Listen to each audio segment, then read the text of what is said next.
Okay, in this video today, we're going to talk about 5 tips to think about before starting your bullet journal. So this is good. These are good things to think about if you're thinking about bullet journaling, you're starting to research it, you're getting into it. So the very first tip I have for you is inspiration. It's great to look at other people's work. It's all over Pinterest, Instagram, these beautiful bullet journals, minimalist bullet journals, all kinds of different ones to look at. This is great when you're first starting to kind of look at them. Get inspired by them, okay? But don't overwhelm yourself, because if you just look and look and look at them, you may never want to make one on your own because it may just start to feel completely overwhelming. If you're starting to spend hours looking at them and then saying negative things to yourself like, I can't do that, I can't create that, then just, it's time to stop looking at them and actually make your bullet journal. This keeps you out of the comparison mindset where you're comparing, oh, I can't do it, I'm not going to be as good as this person or that person. You want to just completely avoid that type of mindset when you're getting started. So get your quick inspo and then get to work. Look at them, get some quick ideas, and then get to work. Next, I would say simplicity. If you are brand new to bullet journaling, keep it very simple. You're going to see very complex ones out there. If you've spent time finding inspiration, you may see all kinds of ones where you're like, oh, this is going to be way too much work. And some of them are. I've had bullet journals where I've started them and I've never went back to them because I just started making it too complicated, too much stuff I had to take care of in it every day, and I didn't want it for that.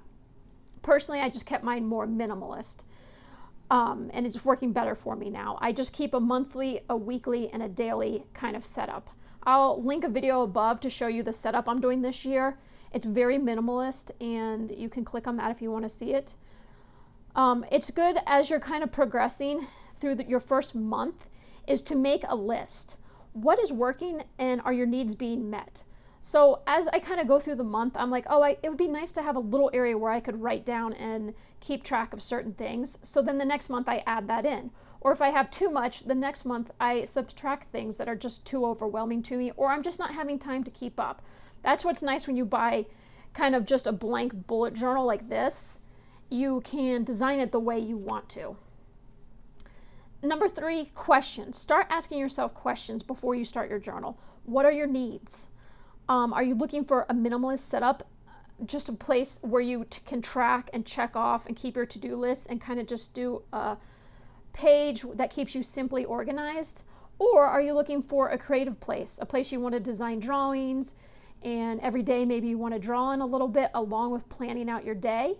These are 2 different kind of bullet journals. There's lots of different ones out there, but usually, you can kind of really go creative, or you can go minimalist, or you can kind of go with an in-between setup. Kind of make your mind up on this. You can change it, of course, as the months go by. You may start with something very creative and then realize, hey, I just need a place to write down everything I need to do this week and then check it off and know if I did it or didn't do it and what day I want to do it on. So mine is the personal minimalist setup is the style I'm preferring right now. Next, perfections. Now this is really funny because when I wrote the first word here, I don't really know what I was writing. I think I was trying to write let go and I put leg. And right there, it was a perfect example, not on purpose, where you don't want to be a perfectionist about this. You need to have little things you mark off. You're just going to put too much pressure on you if you don't have that. It's better to get over a mistake on your very first page and then move on from it so you're not completely worried about it. So this page I kind of did in pencil and then I went over it in pen. This one I just started out right away in pen. So more mistakes are going to happen. If that's something that worries you, 2 tips I have are, start with pencil first and then go over it. That's going to help you, especially if you're doing a calendar page or something. It might be best to first start with pencil in case you mess up the days or something. And then whiteout. Whiteout can be your best friend here if it really bothers you to have marks and lines on yours. On mine personally, it doesn't bother me. Next, number 5 is always remember this is your bullet journal. So this is not anyone else's, none of the ones you see designed. No one else is probably ever going to look at it unless you're sharing it online and then, some people will look at it. But if it's not working for you, and then what good is it? If you're just trying to design something for someone else or trying to fit into a different mold, just keep it where it works for you. It should be helping you stay organized, complete tasks, and not feel like a chore. I've had these before where it just completely feels like a chore and it stays completely empty. And those are the years I just didn't bullet journal. But overall, I really like it. And I think it's a great place just to let tasks, you know, just a place to put down the tasks and so I can check them off and know I'm doing it. So those are my 5 tips before starting my bullet journal or your bullet journal. I hope this video helped you. Leave a comment. Let me know what kind of bullet journals you like. Do you like the more simple ones or do you like the really creative ones? Thanks for watching.